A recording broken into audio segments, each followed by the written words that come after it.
Hi everyone, welcome to crick chat with Venkatesh. Test match 5 రోజుల పాటు జరుగుతుంది. ఓకే, బట్ టెస్ట్ మ్యాచ్లో ఒక సెషన్ లేకపోతే 1 అవర్స్ ప్లే లేకపోతే ఒక పర్టికులర్ ఇన్సిడెంట్, దానివల్ల మొత్తం మ్యాచ్ ఫలితం తారుమారు అయిపోతుంటుంది. చాలా సందర్భాల్లో జరుగుతుంది. అందుకే టెస్ట్ మ్యాచెస్ అంత ఇంట్రెస్టింగ్ ఫార్మాట్. దీంట్లో అనేక మలుపులు, అనేక ట్విస్ట్ అండ్ టర్న్స్ ఉంటాయి.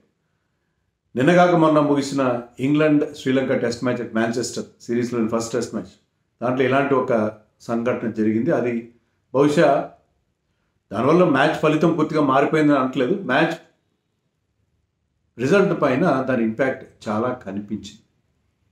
అదేంటంటే చేంజ్ ఆఫ్ బాల్. మామూలుగా 80 అవర్స్ తర్వాత మీరు న్యూ బాల్ తీసుకోవచ్చు, అది ఎలా టెస్ట్ మ్యాచ్లో మీకు తెలుసు కదా. కానీ అలా కాకుండా బాల్ షేప్ అవుట్ అవుతుంటుంది. ఒకసారి బాల్ షేప్ కోల్పోయిన సందర్భాల్లో అంపైర్స్ నిర్ణయం తీసుకుంటారు, బాల్ మార్చాలి అని చెప్పి. అలాగే మార్పు జరిగింది. ఎప్పుడు జరిగింది మార్పు? శ్రీలంక సెకండ్ ఇన్నింగ్స్లో తమ సెకండ్ ఇన్నింగ్స్లో చేసింగ్ కాదు, సెకండ్ ఇన్నింగ్స్లో ఆడుతూ 146 for 4 ఉన్నారు. వాళ్ళు మంచి ఒక పార్ట్నర్షిప్ బిల్డప్ అవుతుంది అక్కడ బిట్వీన్ యాంజెలో మాథ్యూస్ అండ్ కొత్త కుర్రాడు కమిందు మెండిస్. వాళ్ళిద్దరి మధ్య మంచి పార్ట్నర్షిప్ బిల్డప్ అవుతున్న టైంలో ఆ బాల్ చేంజ్ జరిగింది. అంపైర్స్ చేంజ్ చేశారు. చేంజ్ చేయడంతో ఏమైంది, ఆ కొత్త బాల్ స్టార్టెడ్ స్వింగింగ్ అలాట్. మామూలుగా ఏం చేస్తారు, రూల్ ఏం చెప్తుంది? రూల్ ప్రకారం ఏంటంటే రూల్ 4.5, దీని ప్రకారం ఎంసీసీ రూల్స్ ప్రకారం ఈ రీప్లేస్ చేసిన బాల్ ఎలా ఉండాలంటే, పాత బాల్ ఏదైతే ఉందో అది మీరు ఆ బాల్కి కంపారబుల్గా ఉండాలి. It can be replaced with you can replace it with a ball which has wear comparable with that of which the previous ball has received before the need for replacement. Replacement కంటే ముందు ఆ ball ఎలా ఉందో ఆ type. అంటే అది ఒక 30 ఓవర్ల ఓల్డ్ బాల్ అనుకోండి, ఆ 30 ఓవర్ల ఓల్డ్ బాల్ని మీరు చేయాలి. దానికి ఏం చేస్తారంటే అంపైర్స్, ఫోర్త్ అంపైర్ దగ్గర ఒక బాక్స్ ఉంటుంది, మనం చూస్తున్నాం. ఫోర్త్ అంపైర్ ఒక బాక్స్ పట్టుకుని పరిగెత్తుకుంటూ వస్తాడు. ఆ ఫోర్త్ అంపైర్ దగ్గర ఆ బాక్స్లో డిఫరెంట్ బాల్స్ ఉంటాయి. అంటే అన్ని న్యూ బాల్స్ ఉండవు, కొన్ని అంటే పాత మ్యాచ్లో వాడిన బాల్స్ ఉంటాయి. పాత మ్యాచ్లో 30 ఓవర్ ఓల్డ్ వాడిన బాల్, 20 ఓవర్లు వాడిన బాల్, అది కొన్ని బాల్స్ అలా తయారు చేస్తారు, కొంచెం రఫ్ అప్ చేసి తయారు చేస్తారు. సో ఆ రకమైన బాల్స్ ఉంటాయి. సో ఆ బాల్స్ నుంచి పాత బాల్ ఒక చేతితో పట్టుకుని కొత్త బాల్ చూసి సిమిలర్ కండిషన్లో ఉండే బాల్ని సెలెక్ట్ చేస్తారు. మామూలుగా జరిగే ప్రాసెస్ ఇది. ఒకప్పుడు ఏం జరిగేదంటే మీకు చెప్తాను నేను. ఇన్ ద 80స్లోనే అప్పుడు మేము కామెంటరీ విన్నాను, అప్పుడు టీవీ కూడా ఉండేది. దాంట్లో ఏంటంటే బాల్ ఇలా చేంజ్ చేసి వచ్చినప్పుడు చాలాసేపు ఆట నిలిచిపోయాయి. ఎందుకంటే అప్పుడు ఇలాంటి ఓల్డ్ బాల్స్ పెట్టేవారు కాదు, అన్ని న్యూ బాల్తోనే మార్చేవారు. ఆ న్యూ బాల్ని అంపైర్స్ ఏం చేసేవారు, నేల మీద దాన్ని బాగా మట్టిలో రాసి దాన్ని రఫప్ చేసి ఈ బాల్ షేప్కి వచ్చేలాగా చేసేవారు. దానివల్ల టైం వేస్ట్ అయింది. అప్పట్లో నేను I remember once somebody like Raj Singh Dungarpur అనే మన బీసీఐ ప్రెసిడెంట్, ఆయన కామెంట్ కూడా చెప్పాడు, బీసీఐ ప్రెసిడెంట్గా కాకముందు.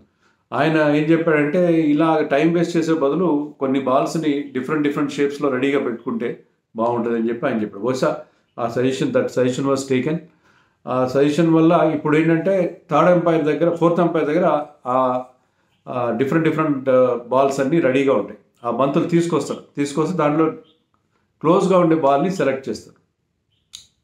ఇక్కడ జరిగిందేంటి, యాంజెలో మాథ్యూస్ ఎవరైతే ఈ విషయంలో తర్వాత మాట్లాడాడో, Angelo Mathews senior Sri Lanka player, అతను ఏమంటాడంటే, అలా తీసుకొచ్చిన బాల్స్లో అన్నీ కొత్తగానే ఉన్నాయి, న్యూ బాల్గానే ఉన్నాయి.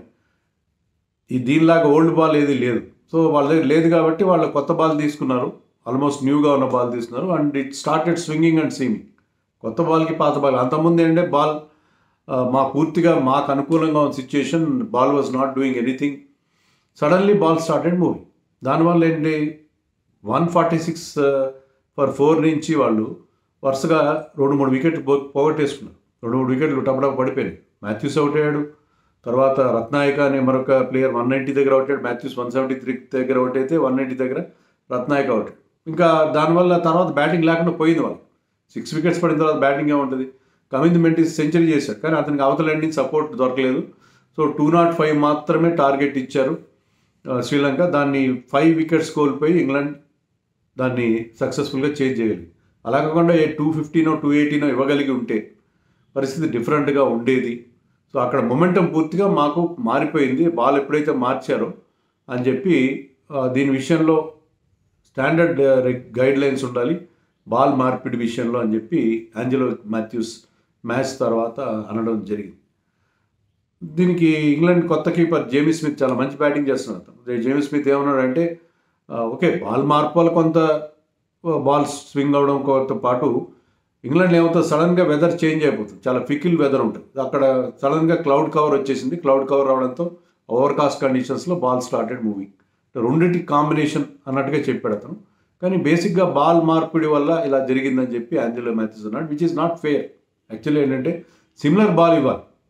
మీరు ఒక old ball which is not swinging at all, ఇంకా వాళ్ళు పూర్తిగా చేతులు ఎత్తేసారంటే వీళ్ళకి పూర్తిగా ఒక అప్పర్ హ్యాండ్కి వస్తుంది. ఒక అప్పర్ హ్యాండ్ వస్తుంది. టెస్ట్ మ్యాచ్లో ఏంటంటే సెషన్ బై సెషన్ చూస్తాం. ఈ సెషన్లో ఎవరు అప్పర్ హ్యాండ్ ఉండేది మనకి పై డయాగ్రామ్ కూడా మనకి చూపిస్తారు. సో ఆ సెషన్లో వాళ్ళకి అప్పుడు మొమెంటం ఈజ్ విత్ శ్రీలంక. సడన్గా బాల్ చేంజ్ అయ్యి బాల్ స్వింగ్ అవ్వడం మొదలుపెట్టిందో, స్వింగింగ్ బాల్ ఇంగ్లాండ్లో ఆడడం చాలా కష్టం. 2 వికెట్లు వెంటనే కోల్పోవడంతో వాళ్ళకి ఆ ఇష్యూ ఎదురైంది. లేకపోతే మాథ్యూస్ కనుక ఉంటే ఒక 40-50 runs would have made lot of difference. ఎందుకంటే ఇంగ్లాండ్ ఆ చేసే పరిస్థితిలో 5 వికెట్లు పోగొట్టుకున్నాం. So Sri Lanka has a reason to complaint ఖచ్చితంగా ఉంది. ఈ విషయంలో ఇంగ్లాండ్లో ఇలా జరుగుతుంది. ఈవెన్ లాస్ట్ ఇయర్ కూడా మీకు గుర్తుంటే లాస్ట్ ఇయర్ కూడా ఇలాంటిది ఒకటి జరిగింది. లాస్ట్ ఇయర్ యాషెస్లో 5th టెస్ట్ మ్యాచ్లో ఇంకా ఇంపార్టెంట్ థింగ్ జరిగింది. ఏంటంటే 5th టెస్ట్ మ్యాచ్లో అప్పుడు తెలుసు మనకు, అప్పటికి ఐ థింక్ ఆస్ట్రేలియా ఆ టెస్ట్ మ్యాచ్ గెలిస్తే చాలా సంవత్సరాల తర్వాత యాషెస్ ఇంగ్లాండ్లో గెలిచిన ఒక మంచి రిజల్ట్ కోసం వాళ్ళు చూస్తున్నారు. లాస్ట్ టెస్ట్ మ్యాచ్ ఓవెల్లో జరుగుతున్న test match, Kia Oval in London. So అక్కడ జరుగుతున్న టెస్ట్ మ్యాచ్లో ఆస్ట్రేలియా ఒక స్టేజ్లో సెకండ్ ఇన్నింగ్స్లో I think they are chasing 384. Warner and Khawaja మంచి బ్యాటింగ్ చేస్తున్నారు. 135 for no loss after 37 overs. 37 overs అప్పుడు వాళ్ళ స్కోరు 135 ఫర్ నో లాస్. ఆ టైంలో ఏమైందంటే మార్క్వుడ్ వేసిన ఒక బౌన్సర్ కవాజా హెడ్కి తగిలి బాల్ ఏం జరగలేదు, కానీ బాల్ సీమ్ విషయంలో కొద్దిగా డిస్టర్బెన్స్ అయింది ఎప్పుడైతే హెల్మెట్కి తగిలిందో. సో దాన్ని బాల్ మార్చమని ఇంగ్లాండ్ బెన్ స్టోక్స్ అడిగారు. బాల్ చేంజ్ చేశారు. చేంజ్ చేసిన బాల్ ఇప్పటిలాగా మరి అది it started doing lot of things. బోల్డ్ అంతా మూవ్మెంట్ కనిపించింది. సో 37 ఓవర్స్ దగ్గర బాల్ చేంజ్ చేస్తే 42nd ఓవర్లో వార్నర్ అవుట్ అయ్యాడు, కవాజా 44th ఓవర్లో అవుట్ అయ్యాడు, లబుషేన్ 49th ఓవర్లో అవుట్ అయ్యాడు. సో వాళ్ళ ముగ్గురు ప్లేయర్స్, ముఖ్యంగా ఇద్దరు settled batsmen Warner and Khawaja ఇద్దరు అవుట్ అయిపోయేసరికి వాళ్ళు 384 చేంజ్ చేస్తూ 334కి ఆల్అవుట్ అయిపోయారు. ఇంగ్లాండ్ ఆ టెస్ట్ గెలిచింది, సిరీస్ డ్రా చేసుకోగలిగింది. లేకపోతే ఆస్ట్రేలియా గెలిచుండేది. జస్ట్ 49 రన్స్ తేడాతో ఆ మ్యాచ్ పోగొట్టుకున్నారు ఆస్ట్రేలియా. అప్పుడు కూడా రికీ పాంటింగ్ లాంటి వాళ్ళు ఇది చాలా దారుణం, దీని మీద ఇన్వెస్టిగేషన్ జరపాలి, ఏంటిది బాల్ మార్పిడి, ఆ బాల్ కూడా అప్పటిది కాదు, అది ఎప్పుడో 2018 నాటి బాల్ లాగా ఉంది. అప్పట్లో ఎక్కువ స్వింగ్ అయ్యేది, ఆ డ్యూక్స్ బాల్, ఆ బాల్ వాడినట్టుగా ఉన్నారని చెప్పి ఆ డ్యూక్స్ మ్యానుఫ్యాక్చరింగ్ కంపెనీ మన ఇండియాకి చెందిన జెజోడియస్ వాళ్ళు కూడా అన్నారు, మేము కూడా ఇదేంటి ఏం జరిగిందో మేము కూడా దీని మీద ఎంక్వైరీ చేస్తాం అంటారు. మరి ఎంక్వైరీ ఏమైందో ఐసీసీ అయితే పెద్దగా పట్టించుకోలేదు. Whatever has happened on field umpire's decision అది మేము దాంట్లో ఇన్వాల్వ్ కావని చెప్పేశారు. కానీ అప్పుడు కూడా ఇలాగే జరిగింది. ఇలాగే బాల్ మార్పిడి వల్ల ఆస్ట్రేలియాకి డ్యామేజ్ జరిగింది. వరుసగా 3 వికెట్లు పోయింది. అంతవరకు వాళ్ళు చేతులు ఎత్తేసారు. ఇంగ్లాండ్ వాళ్ళు షోల్డర్స్ డ్రాప్ అయిపోయింది. ఎందుకంటే 135 ఫర్ నో లాస్ చేసింగ్ 384 అంటే ఆ ball was not doing anything అని చెప్పి అప్పుడు వార్నర్ కూడా అన్నాడు, కవాజా అన్నాడు, సార్ నాట్ వార్నర్, కవాజా అన్నాడు ball was not doing anything. కానీ సడన్గా ఎప్పుడైతే బాల్ మార్చారో అది సిమిలర్గా ఉండాలి కదా, సిమిలర్గా ఉండకపోతే ఇబ్బందులు ఎదురవుతాయి. ఇలాంటిది మీకు రీసెంట్గా చెప్తాను. రీసెంట్గా మన ఐపీఎల్లో కూడా జరిగింది. ఐపీఎల్లో must win match for Chennai against RCB, మీకు గుర్తుండే ఉంటుంది. లాస్ట్ ఓవర్లో 17 రన్స్ కొట్టాలి. ధోని ఫస్ట్ బాల్ పై మ్యాసివ్ 6 కొట్టాడు యష్ దయాల్ బౌలింగ్లో. అది 110 మీటర్స్ వెళ్ళి 110 మీటర్స్ వెళ్ళేసరికి ఏమైంది, బాల్ మార్చాల్సి వచ్చింది. అవుట్ ఆఫ్ చిన్నస్వామి స్టేడియం, చిన్నస్వామిలో జరిగింది మ్యాచ్. చిన్నస్వామి స్టేడియం బయటకు వెళ్ళిన బాల్ ఎక్కడ దొరుకుతుంది, రోడ్డు మీద ఉంటుంది, ఎంజీ రోడ్లో. సో ఆ బాల్ మార్చేసరికి ఏమైందంటే అంతవరకు గ్రిప్ దొరకట్లేదు, డ్యూ ఫ్యాక్టర్ ఉంటుంది. యష్ దయాల్ నెక్స్ట్ బాల్కి ధోనిని అవుట్ చేశాడు. స్లోయర్ వన్ కాదు, ఒక లెంత్ బాల్తో వచ్చి తర్వాత కూడా ఆ ఓవర్లో because he was able to grip the ball better. ఆ slower ones back of the hand slower ones వేసి ఆ మ్యాచ్ గెలిచేలా చేశాడు. లాస్ట్లో ఆ రిమైనింగ్ 11 రన్స్ వాళ్ళకి రాలేదు. సో కొన్నిసార్లు బాల్ మార్పిడి సిక్స్లు కొట్టడం, పెద్ద సిక్స్లు కొట్టడం కూడా టీంకి డ్యామేజ్ జరుగుతుంది.